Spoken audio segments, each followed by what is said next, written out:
right, guys. Well, we're here for another episode, actually episode 8 of Complacency Kills podcast.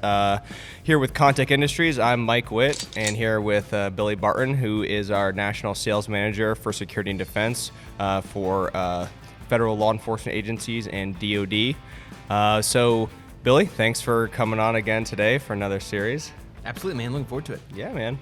So today we quickly want to get and talk about some of the factors that go into a lot of the services and products we perform for our customers, whether it's in the tactical industry, force protection related. All of it still comes together at a point to where if they're using our equipment, there's going to be training that goes behind it, right? Sure.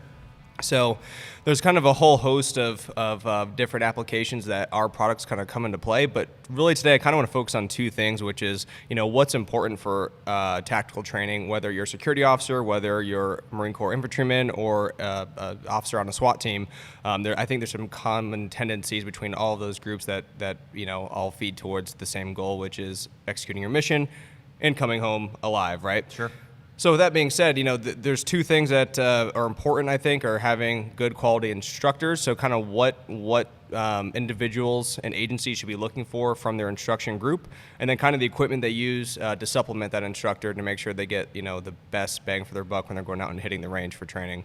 So if you could, can you give us some background on like your particular background? Because I know you have obviously instruction background, so give us a quick snippet into that. Yeah, sure. So, first of all, I think it's really cool that Kontek is considering the training aspect sort of as that final step of our sales process, which is really cool because, like you said, we'd like to think our products are pretty great and they work really well, but like everything else, if you don't know what you're doing with it, don't know how to use it, don't know how to integrate it into your security plan and your procedures, that kind of thing, it's not going to be as effective as it could be. And so it's really cool that we have the ability, in-house and through our partners to kind of offer actual expertise and training to end users and kind of get them spun up and on how best to utilize the products and so forth. My background on training, primarily on the shooting side of the house, I got interested in sort of getting higher training myself and so forth when I first got into kind of the shooting industry and that side of it.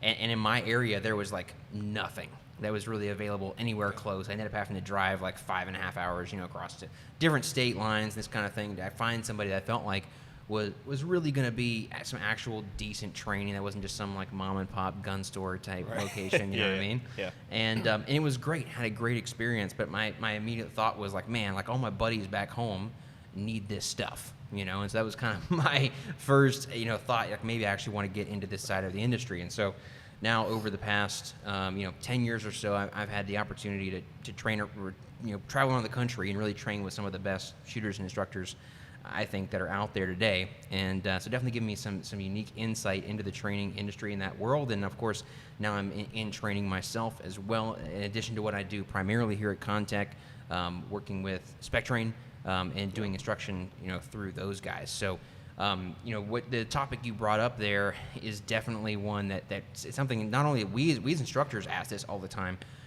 I'm even though as an instructor, I'm still consider myself a student. I'm still taking training and classes from other guys all the time, constantly trying to learn and get better.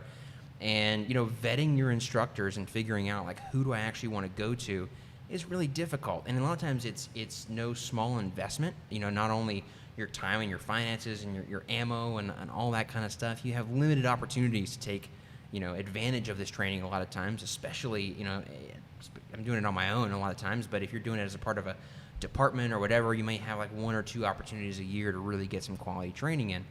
And we all know that like everybody's social media looks really cool. Right. Like, everybody has great videos and always all this kind of stuff, but like how does that actually translate into what their training looks like and how effective their class is, not at just showcasing their personal skills or them telling their cool war stories or whatever it is, but like, how are my guys going to go into this class, and how are they going to come out, and is it going to be a marked difference, and is it going to be a positive marked difference? Right. Really hard to figure that out sometimes. Part of the issue, I think, is that there is kind of 3 separate skill sets that I think, when we think of tactical training, that are very different. We have guys that are good shooters. I think if you're teaching people how to shoot, you're teaching people tactics, CQB, that kind of stuff, like you should know how to shoot. That should be a thing. Yep. So you have your guys that know about shooting and are good shooters. Then you've got your guys as well, some of these overlap, but that have lots and lots of real world experience and tactical experience, CQB experience, door kicking experience, this kind of stuff, and they can actually kind of bring their perspective on the way like gunfights actually happen in the real world and stuff into your training. That kind of stuff can be super valuable. And then you've got kind of a third class, I think, which is guys that not only can shoot or not only have the experience, but guys that are actually good teachers, good instructors, good communicators, good educators, actually know how to figure out where a student or a group is, figure out where they need to be, and how to provide that information in such a way that they can actually put it into practice. And those are three very separate things. Yep. And finding somebody that has all of those three together in spades is like a very rare bird, right? For sure, yeah. And so it's tough sometimes, definitely, to figure out like, hey, who do we want to go to that has either all three of those or a blend that I think is really unique. The tier 1 guys in the armed forces now are not only bringing in former and current tier 1 guys that fill that CQB door kicking type gap. They're also bringing in competition shooters. Yep, like exactly. all of them. Like Yep. all of the best guys in the world are coming in to Fort Bragg or wherever it is that the tier 1 guys are at. And they're trying to pick up those things from everybody that they can find, right? So everybody has something to offer, I think, and you can learn a lot from a lot of different areas of the industry. But yeah, definitely considering who you're training with. Does this person actually have value to offer? If they're training your guys in shooting, do they understand and can they actually perform shooting at a high level? Oh, exactly. Can they communicate it? All those things are definitely important things to consider for sure. Yeah, and to your point, kind of like those three pillars that you kind of went through of having that background. I think diversity and that depth in finding instructors that may have been in the military or had that real world experience for decades, but they're still continuing to search for additional knowledge out there. I think that's clutch. 100%. So kind of to piggyback on that, so we've kind of identified some key elements of a good instructor and things like that. So on the equipment side of it, right, you and I were briefly talking before, you can have a great instruction group, but a student class can have a very different experience having the proper gear and equipment and training equipment out there with a great instructor versus having a great instructor and having limited to no equipment out there and the different experience you can get. So when we're talking stuff, particularly within CQB, as well as working on the flat range with Barricades, stuff like that, like what are some things that you look for personally in in your company spec train, as well as when we're going out and interfacing with clients? What's some stuff that you would bring to mind for them, saying like, hey, this is important elements you should be looking at for equipment, that if you want to stand up a range, you should definitely look at things like this? 100%. Yeah. There's a lot, right? And a lot of it depends, again, kind of what your focus is, what you're trying to accomplish in the range, and who the group of folks is as well. Like you said, obviously your range facilities themselves can make a huge impact on the quality of your training experience, what you're able to accomplish. A big thing for me when we're looking for ranges is it has to be at least 3-sided, if not 4-sided. The ability to do that kind of dynamic stuff. We're kind of pretty much past the point now where we all line up, on the concrete pad under the little shelter, and we sit down at our benches and we shoot at targets downrange, right? That's for the most part, when we're talking about serious operators and actually doing some real training, like that's not the thing we're looking for. We want the ability to shoot, move, and communicate. We want the ability to be working in and around cover, that kind of stuff. And so you need good quality, ranges, facilities, all that kind of stuff, obviously. Depending on what you're training, like you mentioned, like having the right actual training gear and equipment can also be super important. Whether it's something as simple as, having your, your training suits to be able to do like actual force-on-force, hands-on stuff. Right. Whether it's having the right, Sims gear or whatever to do, force-on-force, whatever the case may be, that gear can make a big difference.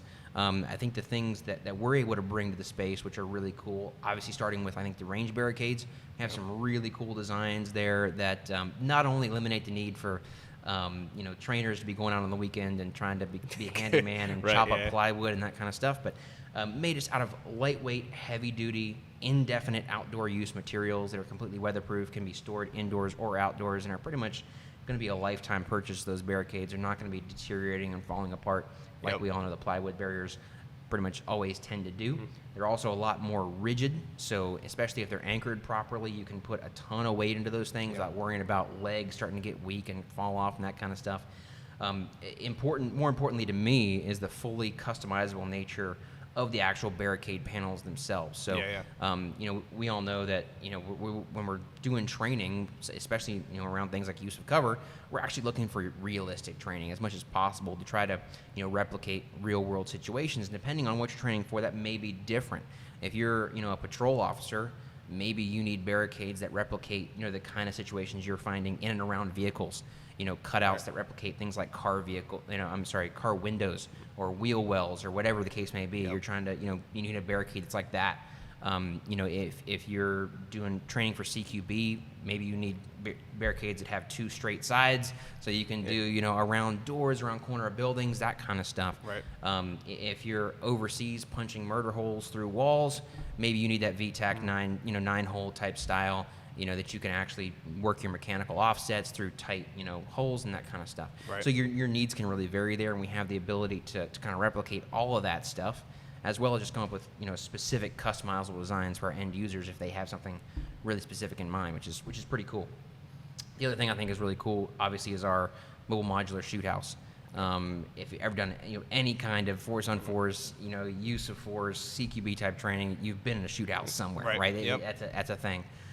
Pretty much all the shoot houses that I've been in over the years, whether they are for sims or whether they are for live fire, they're usually built out of plywood. It's kind of conventional framing, this kind of stuff, and all your walls, all your doors, all your points of entries, your windows, all of that stuff, it's just completely locked in place, right? Right. Yep. And although we can definitely run through a shoot house, and then we can kind of do a back brief and be like, okay, here's the things we need to do differently, and we can do it differently again.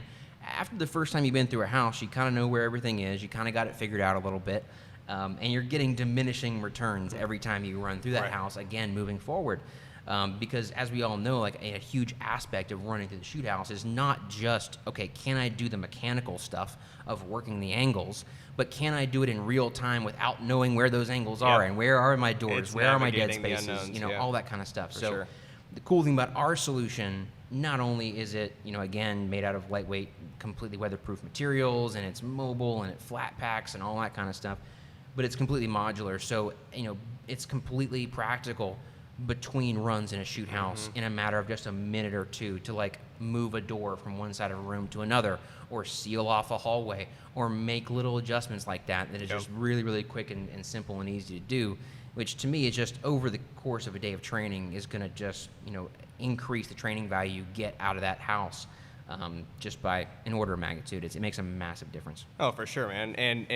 And kind of one of the last things I want to hit on is whether it's target stands, barricades, shoot house components, whatever the case may be, in terms of training equipment is, it's been a minute since I ran a range, and I know you do it nearly every weekend. Yep. And one of the things that's really important is having stuff that's easily relocatable 100%. And manageable on the range, right? So I think that's something that's really important, whether it's a Kontek barricade or a shoot house, or when you're out there selecting target stands from, the variety of manufacturers out there, like small stuff like that makes a big difference in terms of just day-to-day use. You don't want something that's cumbersome, right? For sure, yeah. The practicality of, okay, is it actually quick and easy to use? It has a big impact in addition to all the actual training, value stuff. When I'm looking for a target stand, I want to be able to, hey, can I actually pick up a target stand by myself and carry it downrange, like without having to make 5 trips, right? Yep. When I'm looking at something like a shoot house, hey, guess what? May not be able to take up my whole range like all the time. Can I quickly pack this away, move it somewhere easily? And yes, you definitely can with ours. Depending on scale, we have options for storage and relocating stuff as well. We just sold one to a military base recently that they said, hey, why don't we just put this in a 40-foot shipping container for you?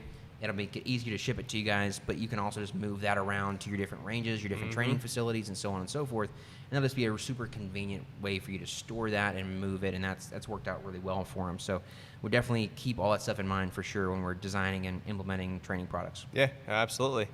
Well, that's all I got for today, Billy. But Cool. Again, just wanted to kind of go over some of the training stuff that we do here at Kontek and make sure that we always try and tie it back to serving the end user, right? Whether they're military, law enforcement, nuclear security, anything in that realm, we want to be there to support you guys. So if you guys have any questions, just hit us up at info@kontekindustries.com, and we look forward to chatting with you guys next month. All right, thanks, Mike. Thanks, man.